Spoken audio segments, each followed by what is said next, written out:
प्रभु की नाम की स्तुति और बड़ाई तारीफ करते हुए आप सभी के सामने आते हुए हमें बड़ी खुशी होती है और आप सभी का धन्यवाद करते हैं कि कुछ लोग ऐसे हैं सामने की ओर आते चले जा रहे हैं और कुछ लोग अपने आप को भगोड़ा महसूस कर रहे हैं या फिर छिपे हुए नजर आ रहा है। जब तक उन्हें खाने के लिए मिलता है तब तक आते चले जाएंगे, लेकिन जब नहीं मिलेगा, उनके पसंदगी का स्वादिष्ट भोजन अगर नहीं मिलेगा तो भागते चले जाएंगे। हालांकि मैं आपको बताना चाहता हूं कि बीते हुए दिनों से लेकर अभी तक मैं काफ़ी वीडियोस लेकर आ रहा हूं। 2000 से ज़्यादा मेरे वीडियोस यूट्यूब के ऊपर अपलोड है और साथ ही साथ आदिवासी चैनल के ऊपर भी मैं उस भाषा के साथ आते चले जाता हूं और साथ ही साथ संसार भर में सबका भला और सबका विकास और सबके लिए अच्छा सोचने की कोशिश आपके मन में विचार आना चाहिए। विचारों को बनाने के लिए कोशिश करते चले जाइएगा। आइए हम देखते हैं कि जैसे कि मैं आपको पढ़कर सुनाना चाहूँगा। लिखा है क्या बोलना चाहिए, पहला तीमुथियुस है ना, पहला तीमुथियुस उसका 6 अध्याय उसका क्या बोलना चाहिए 6 वचन से 8 वचन तक आपके सामने हम फरमाने के लिए आ रहे हैं। आप अगर आराधना, स्तुति, भक्ति, आत्मा और सच्चाई के साथ करते चले जाएंगे, सबसे बढ़कर धन वो है आपके लिए, वो कमाई है। दुनिया का धन दौलत कमाने के लिए एक साधन भक्ति को मत बनाना, लेकिन भक्ति ही आपके लिए धन है। प्रेज द लॉर्ड, हालेलुया, है ना। भक्ति बड़ी कमाई आपके लिए है। संतोष के साथ मतलब खुशी के साथ भक्ति करना आपके लिए एक कमाई है। Praise the Lord. और वो धन दौलत माल मिलकत ये कमाई वो अलग बात है, लेकिन भक्ति आपके लिए एक कमाई है। साथ ही साथ मैं आपको बताना चाहता हूं कि आप अगर कहोगे कि भक्ति और आराधना हम करते चले जाएंगे तो हमारे लिए कमाई बनती चली जाएगी, अलग अलग प्रकार का धन आपके सम्मुख आता चला जाएगा। ऐसा आपको लगता होगा, वो बात अलग है। ये आत्मिक धन की बात है। जैसे कि आपको आत्मा जीतना है, अलग अलग भटके हुए राह भटके हुए हैं और जो बिगड़े हुए उन्हें जीतना है और उन्हें सही मार्गदर्शन की ओर लेकर चलते चले जाना है। साथ ही साथ मैं आपको बताना चाहता हूँ कि आनंद आपके लिए, आनंद के साथ अगर आप भक्ति मतलब आराधना करोगे, परमेश्वर को भजोगे, वो आपके लिए एक कमाई है।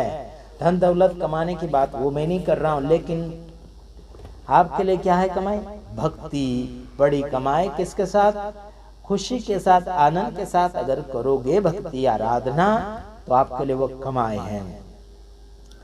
दुनिया में हम तो कुछ लेकर आए नहीं और कुछ लेकर जाएंगे नहीं, तो इस संसार के धन दौलत माल मिलकत के लिए हमें घमंड करने की आवश्यकता नहीं है। ये संसार का है और संसार में रह जाएगा। तो आपको जो स्वर्ग का धन है जो संसार में आकर नष्ट हो रहा है, जो लोगों का जीवन, उनकी आत्माएं नष्ट हो रही है, उन्हें जीतिए, उन्हें कमाइए, उन्हें परमेश्वर के लिए तैयार कीजिए। ठीक है मेरे तमाम भाइयों बहन, अगर आप कहोगे कि मेरे पास बहुत सा कमाया हुआ है, धन दौलत माल मिलकत, छोटी बड़ी गाड़ी, सब कुछ है आपके पास, इज्जत शोहरत है ना, कलेशा बड़ी बड़ी आपके पास है, सब कुछ आपने इकट्ठा किया है, लेकिन इतना याद रखना कि आपको एक दिन ये दुनिया और इस संसार की चीजें छोड़कर आपको इस संसार से जाना ही पड़ेगा। भले आप कितनी भी कोशिश कर लो, कितने भी क्या बोलना चाहिए, कितना भी अच्छा स्वादिष्ट भोजन आप खा लो, लेकिन आपको एक दिन इस संसार से जाना ही पड़ेगा।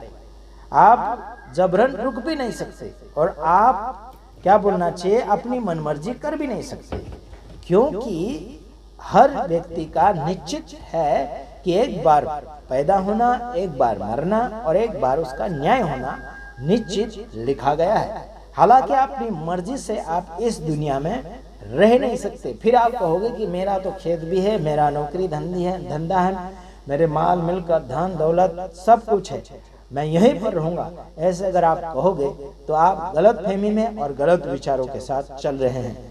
हर व्यक्ति को इस संसार से धन दौलत माल मिलकर छोड़कर चला ही जाना चाहिए, मतलब उसको जाना जरूरी है।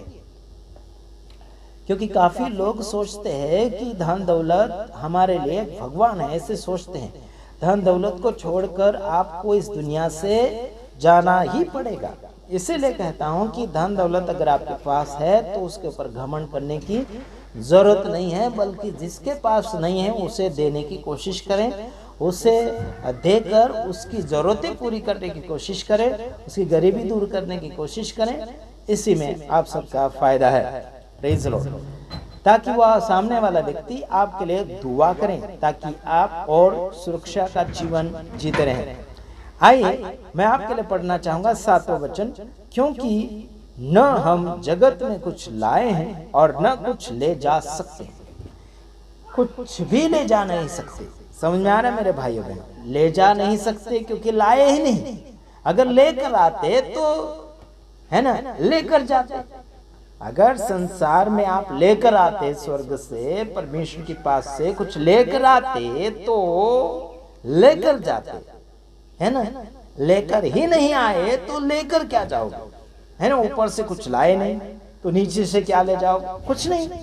भाई आप तो इस संसार में पैदा हुए हैं एक आत्मा और एक शरीर के साथ, है ना। समझे कि नहीं समझे? तो शरीर तो यहीं रह जाएगा, लेकिन आत्मा स्वर्ग लौटेगा। तो उस आत्मा को तैयारी के साथ रखना है, ताकि स्वर्ग में जाकर उसे आनंदित रीति से, और क्या बोलना चाहिए, वो आनंद काल का जीवन को महसूस करें। Praise the Lord. यहाँ तो कुछ ही वर्ष तक जिएंगे, यहाँ धूप लगेगा, ठंडी लगेगी, अलग अलग प्रकार के मौसम, अलग अलग प्रकार के रोगों के साथ आपको सफर करना पड़ा होगा, है ना। और जब तक जीवोगे तब तक उसका सामना करना ही होगा मेरे तमाम भाइयों बहनों। तो इसमें कोई सोचने की बात नहीं है, जो होगा सो होगा। लेकिन ध्यान रखिए, लेकर कुछ आए नहीं है और लेकर कुछ जाएंगे नहीं, इसलिए फूलने की जरूरत नहीं है, फुसफुसाने की जरूरत नहीं है, घमंड करने की जरूरत भी नहीं है। सावधान रहें। 8वां वचन, और यदि हमारे पास खाने और पहनने को हो तो इन्हीं पर संतुष्ट करना चाहिए। अगर आपके और मेरे पास पहनने के लिए भी है, खाने के लिए भी है, जितना है उसी में खुश रहना चाहिए। लेकिन आजकल हाय हाय के ऊपर लालच के ऊपर लालच, खाते खाते खाते खाते वो पेटू के जगह पहुंच जाते हैं, और पेट इतना बड़ा कर लेते हैं कि पूछो। जैसे कि क्या बोलना चाहिए, जो प्रेग्नेंट लेडीज होती है उनके जैसा पेट कर लेते हैं। हालांकि इनको शर्म भी नहीं आती, क्या करें, इनकी चर्बियां बढ़ जाती है, खा खा के चर्बियां बन जाती है। उसके बाद पेट भी इनका बड़ा नजर आता है, चलना और उठना बैठना भी इनको तकलीफ जैसा होने लग जाता है। आखिर क्या करें, इन्होंने खाया ही वैसा तो होगा ही वैसा। आखिर हम रोक भी नहीं सकते, क्योंकि इनका मुंह जो लालची बना हुआ था। आखिर अगला वचन पढ़कर समाप्ति की ओर मैं जा रहा हूँ।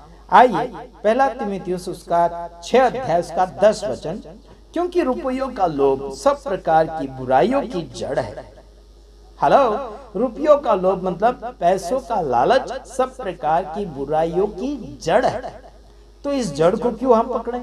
इस जड़ से हम दूर रहें, और इससे कोई प्रेम भाव की जरूरत नहीं है। जितना इसे इस्तेमाल करना चाहिए उतना इसे इस्तेमाल करते चले जाइए, जिसे प्राप्त करने का प्रयत्न करते हुए यानी कि कितनों ने विश्वास से भटककर अपने आप को नाना प्रकार के दुखों से छन्नी बना लिया है।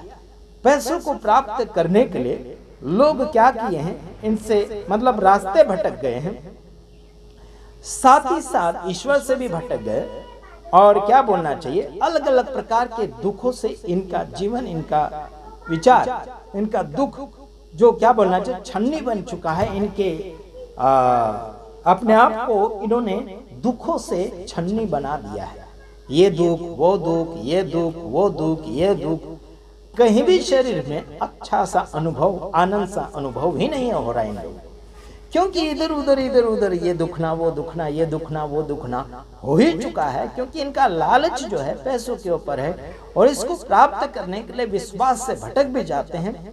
साथ ही साथ ये अलग अलग प्रकार के दुखों से अपने शरीर को या फिर अपने जीवन को बर्बाद करके रखा है। जैसे कि छन्नी के छेदे बहुत से होते हैं, उसे गिन नहीं सकते, उसी प्रकार से इनके दुख बढ़ जाते हैं। आज ये दुखना, कल वो दुखना, परसों ये दुखना, इनका दुखना चलता ही रहता है, क्योंकि इनका दुख छन्नी जैसा बन चुका है, कोई पकड़ ही नहीं आ रहा है। एक दुख ठीक करेंगे तो दूसरा चालू, दूसरा ठीक करें तो तीसरा चालू, क्योंकि इनका जो मन है पैसों के ऊपर लगा हुआ है, और क्या बोलना चाहिए कंजूस बन चुके हैं।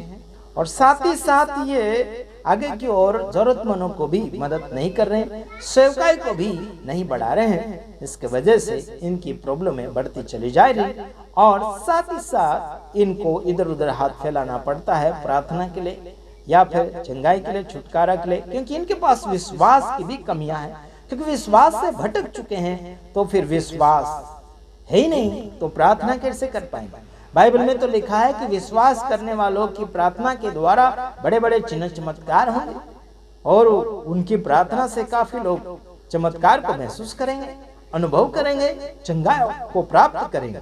विश्वास ही नहीं इनके पास, तो फिर चंगे कैसे हो सकते हैं ये लोग। ध्यान दीजिए, प्रभु आप सबको सलामती दे। आमीन।